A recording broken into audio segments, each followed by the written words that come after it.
He's a senior writer for baseball, spent many, many years with the New York Times before joining the worldwide leader in sports. I saw him last night. We all did on the Red Sox sweep of the Yankees on Sunday Night Baseball. He is Buster Olney of the worldwide leader in sports. How are you, Buster? I'm doing great, Rich. Good to talk with you. Good to chat with you. Before we get to, I guess, the main course, which is what baseball is doing about all the gunk that appears to be being placed on baseballs. We talked about it on this show with John Boy last week. And before we get to that, I want to talk about what we saw last night on Sunday Night Baseball with the Red Sox sweeping the Yankees. What is going on with the New York Yankees right now, Buster? The worst offense that the Yankees have put out there in our lifetime, which is saying something because, of course, this is a franchise which typically has had great offenses. But when you think about the numbers, they start today 25th out of 30 teams in runs scored. They have the lowest runs per game since 1972, the lowest team batting average since 1968. They lead the majors in hitting into double plays. They lead the majors in outs on the bases. It's really bad. And look, when you see the Yankees booed off the field repeatedly by their own fans in Yankee Stadium, there's no question it's crisis mode time. And I'm going to be really curious to see what the response of the Yankees front office to all this is and whether or not they dig into possible external solutions. Well, what could that be? I mean, what could it possibly be with an external solution? I guess now would be normally the time where you can start looking over the steering wheel for a trade deadline and see what could be out there. But, I don't know. That's so what blanks can you fill in there on that front? Well, first off, I think if you're Brian Cashman, the general manager of the Yankees, your priorities have to be improved athleticism and more balance in what is an incredibly right-handed hitting Yankees lineup. Historically, the Yankees have had success with left-handed hitters, and somehow last night against a right-handed starter, they're rolling out a lineup with 8 right-handed hitters. So a guy to watch, I think, in the weeks ahead, and I don't know if the Yankees will get him, but I'm sure that if they haven't already gone into conversations about him, they will. Ketel Marte of the Arizona Diamondbacks. Like right now, there are not a lot of teams out and essentially informing other teams are ready to sell, but it's a disastrous year for the Diamondbacks. They're in a really tough division. Ketel Marte's value never going to be higher than it is now. He's a switch hitter. He can play center field. He's hitting 376. And on top of that, for the Yankees, he actually has a really affordable contract, 2 team options in 2023 and 2024. And that actually is important for the Yankees right now because to this point, Hal Steinbrenner, their owner, has not approved the Yankees going over the competitive balance threshold at $210 million. The Yankees' payroll this year is about where it was in 2005. So we'll see where Hal Steinbrenner goes with the payroll this year. Well, I mean, if Hal's dad was alive, what the conversation would be about the general manager and the manager right now. I think the hitting coach would have been already gone. And then, of course, the home plate umpiring of last night's game, Buster Olney, where Odor took a ball 4 that would have loaded the bases in the bottom of the 9th, and instead Gabe Morales called it strike 3. I mean, it was easily one of the worst calls that was nationally televised this year. What happens with something like that? Does baseball do something about? I mean, I know how the NFL handles calls and reviewing it. We know the NBA has their 2-minute report. What happens after something like that last night in baseball? Nothing. Okay, then. Well, that's not okay, but. Well, and I got to say, like the home plate umpire last night actually had a good night up until that call. He'd been pretty good, but that was a terrible call. In the time I covered the NFL for 1 year in 2002, and it was shocking to see the different cultures of that sport versus Major League Baseball. Look, earlier this year we had repeated mistakes made with instant replay, and there was no acknowledgement for Major League Baseball that those mistakes were made. So last night, home plate umpire makes a bad call. He gets a report today on the electronic, basically evaluation of what his game was, and then it goes away.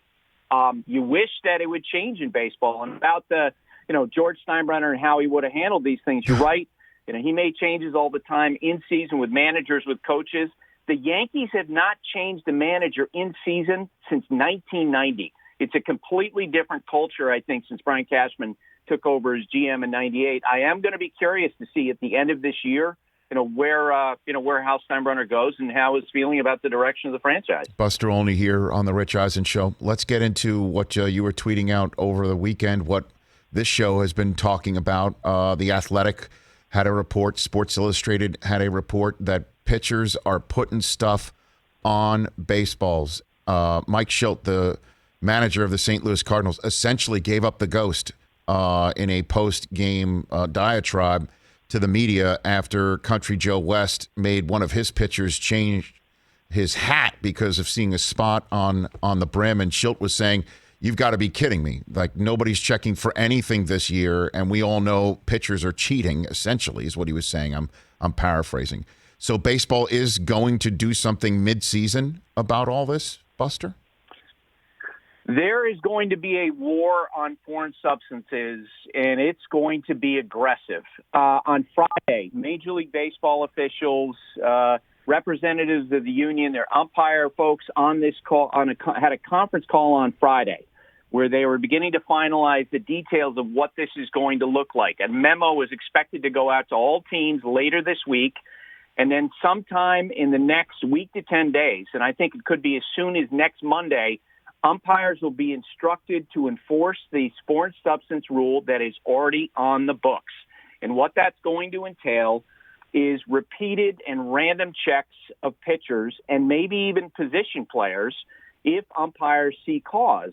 Now, there are a couple of really interesting, there's so many layers to this, but a couple of the ones that are really interesting to me is a driving force behind this conversation now has actually been position players in the sport. They've been sending in video to Central Baseball, essentially calling out peers, pointing out where they're cheating.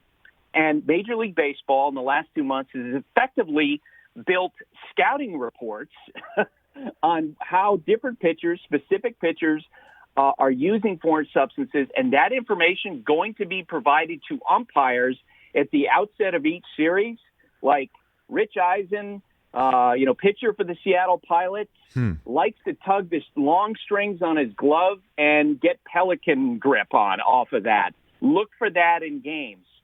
I think the impact could be dramatic, and it's going to be front and center in the sport as soon as they implement that. And as I say, it could be as soon as a week from today. So what happens in a game if that happens? Ejections from the game and then suspensions afterwards?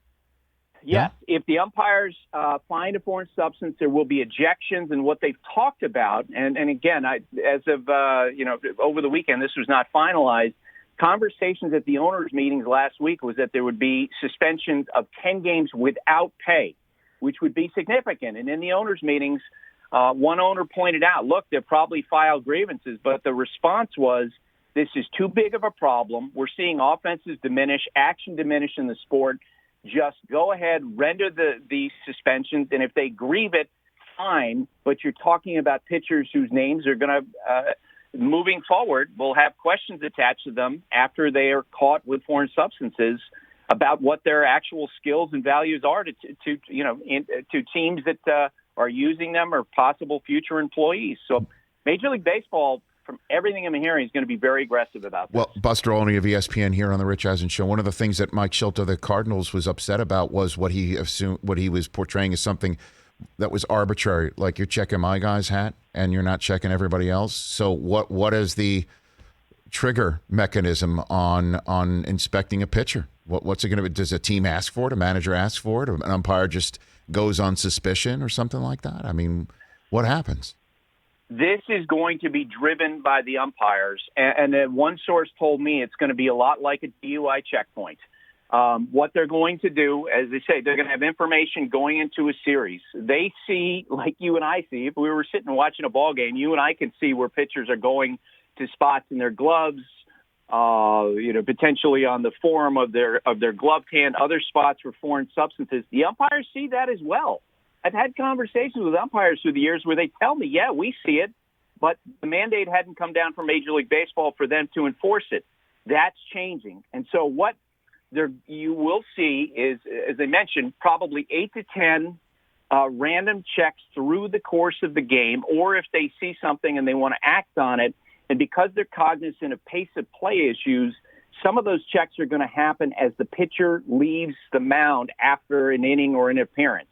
So let's say, Rich Eisen throws the top of the first inning and they suspect you of a foreign substance. You will be intercepted on your way back to the dugout, and the umpire will say, show me your gloves, show me your hat, show me your belt, show me those strings hanging off your glove, and they will act.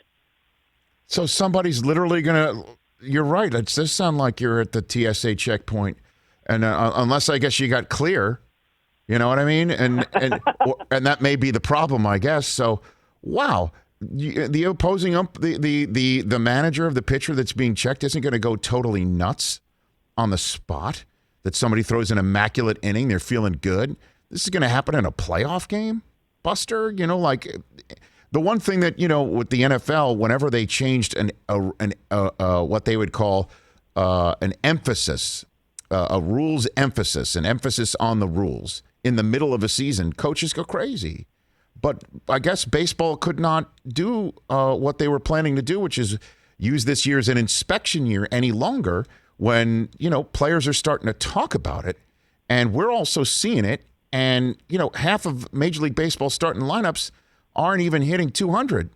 And I guess, is that the crisis point that people are talking about it? And forget about pace of play. I guess you're not worried about pace of play anymore if somebody's removing their belt in the 2 minutes that you have in commercial break, right, Buster? Exactly, and the parallels to the steroid era are unbelievable. Look, at the beginning, in the early 90s, you talked to players who were clean, and they kind of were curious about, what they saw. Tony Gwynn telling me about going into the Oakland Athletics weight room and seeing what the Oakland players like Canseco and McGuire were lifting and being, wow, geez, that's something. And then in the mid-90s, it was, man, there are a lot of players using this. And by 2000, 2001, clean players or players who wanted to be clean were getting angry because they realized it was a zero-sum competition. And if players were having an advantage and they were not by using PEDs, then essentially money was being taken out of their pockets. And that's exactly where we are, where I think the position players have realized, you know what? Pitchers are completely dominating, and you know who's paying the price for that? We are as hitters, which is why you've got players sending in video to Central Baseball saying, look at what this pitcher's doing. Look at the spot on his glove. Look at how he's doing this. And that is absolutely the driving force behind why Major League Baseball is acting quickly. And as you know, baseball is not a sport that typically acts quickly. We just talked about umpires making mistakes during the course of the year. They don't really do anything.